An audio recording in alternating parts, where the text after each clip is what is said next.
Today I'll be talking about the penny, some of the problems associated with the penny, and some solutions we can implement to help our currency and stimulate our economy in the future as well.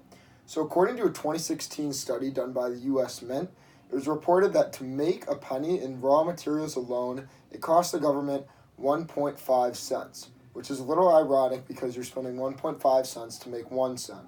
They even reported that after it gets produced, and for the cost, the manufacturing cost, and for it to be shipped out to the bankers, and the time it takes for the bankers to give it to the consumer, by the time it reaches the consumer's hand, it can actually cost anywhere between 4 to 5 cents. Again, according to that 2016 study that they had done. I can't think of many other industries that would allow something to be made that's going to cost them 5 times more than it's worth. So let's address some of the problems here.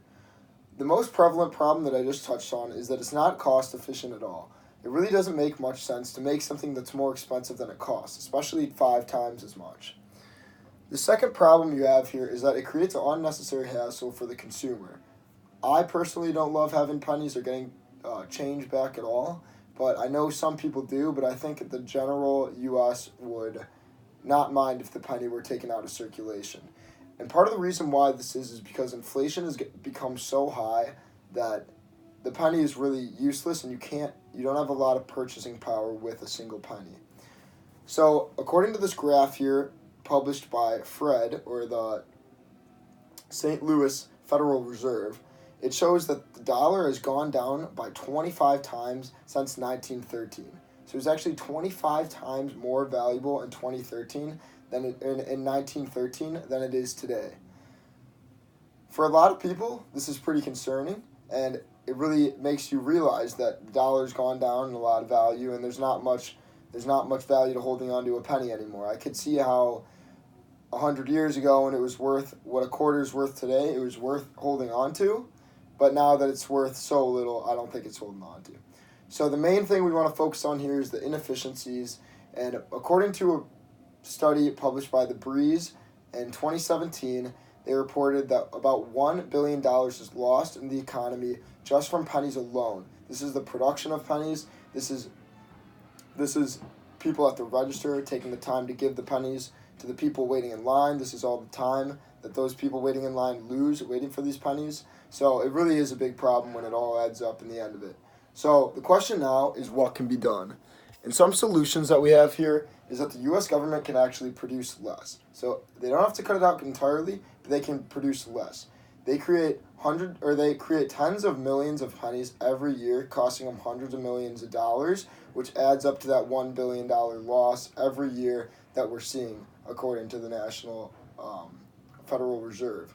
So they can produce less. They can also pass laws that help round cents, which I'll talk about in a minute, down or up, so that we're only using the nickel and the penny gets faded out. The other thing that's actually been suggested by many economists is that consumers can actually backlash this and not spend as many pennies at the store, but rather just save up their pennies and then turn them into banks. So banks end up with more pennies, and it shows the government in a way that a lot of people aren't using them to stimulate the economy, and they're not really worth it to have in circulation. So let's move on to rounding laws. As I talked about earlier, you can round up or down. So if your total comes out to 701 or 702, it'd be rounded down to $7. If it's 703 or 704, it'd be rounded up to $7.05. So you're really only using that nickel. This could be beneficial, obviously, but it can also hurt you. But I think either way, people will be willing to sacrifice for that. The first obstacle that comes to mind for me when talking about implementing some of these is getting rid of the pennies. Pretty controversial, and it's not really at the top of any politician's list when they're thinking about things that might get them reelected or things they really push for change, especially with our current political climate. Changing rules on the penny and currency, like such a big task, isn't something they're willing to put a lot of time into. And then going off on time, it takes a lot of time for laws to get passed and rounding laws to get passed, so it's something they have to really commit to. And another big thing is that charities actually, when they're collecting and trying to get donations from people, a big way they do this is through change, and obviously pennies are a big form of change, and there are a ton of them out in circulation. So if you take away the penny, that could really impact them as well. I think McDonald's a couple years ago reported that they made about $26 million in pennies alone in one campaign that they ran where they tried to collect a bunch of pennies from people. So now it's time for us to visualize. I want you to visualize you have $5 and you get up to a register and they say your total is $401 and you're stuck having to receive 99 cents in change in your hand. For most people, especially me, I think that's pretty annoying getting 99 cents change in your hand.